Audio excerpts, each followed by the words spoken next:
Ininspeksyon na ng pulisya at organizers ng trillion peso march ang People Power Monument na pagdarausan ng kilos protesta sa Linggo, September 21 kontra sa malawakang korupsyon. Ayon sa organizers, aabot sa 30,000 katao ang dadalo mula sa iba't ibang sektor. Pero wala anilang papanigang sinumang politiko. Ang balitang A to Z ni Ace Cruz. Nag-ikot sa People Power Monument site sa nitong umaga ang Quezon City Police District o QCPD, MMDA at organizers ng Trillion Peso March bilang paghahanda sa kilos protesta sa Linggo, September 21 kontra sa malawakang korupsyon. Para makita natin kung saan-saan lugar yung ilalagay na mobile stage, saan po yung mga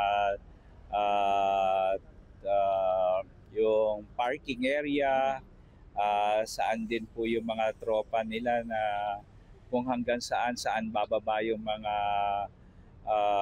pupunta by Sunday. Nasa 1,200 na pulis ang i-deploy ng QCPD sa bahagi ng People's Monument bukod pa sa contingency personnel.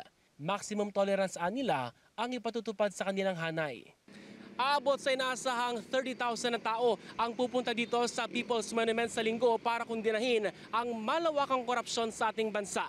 Paalala pa ng organizer sa mga pupunta, magsuot ng kulay itim at ang pinakamahalaga, merong puting laso o white ribbon, tanda ng kalinisan at walang kulay sa politika. Kabilang sa mga lalahok ay mula sa iba't ibang sectoral groups at simbahang katolika. Ayon kay Tindig Pilipinas Convener at Trillion Peso March spokesperson Kiko D, welcome ang lahat na dumalo sa kilos protesta. Makilahok kayo kung ang panawagan nyo ay pananagutan, kung ang target nyo ay si Marcos, game na game yan. Kung target nyo si Duterte, game na game yan. Pero ang bawal, kung meron kayong sinasantong politiko. Hindi naman kontento ang grupo sa binuong Independent Commission ng Marcos administration. Bakit wala siyang subpoena powers? Dapat isinotify na niya as urgent yung mga batas sa dalawang houses of Congress. No? Bakit sino-sino yung mga tong inappoint? No? Parang, okay, yung iba dyan kilala natin, yung iba medyo new faces, pero bakit hindi kinonsulta yung civil society? Alalahanin niya, sangkot din yung executive dito. Bakit executive lang ang pumili ng mga magiging miyembro ng Independent Commission?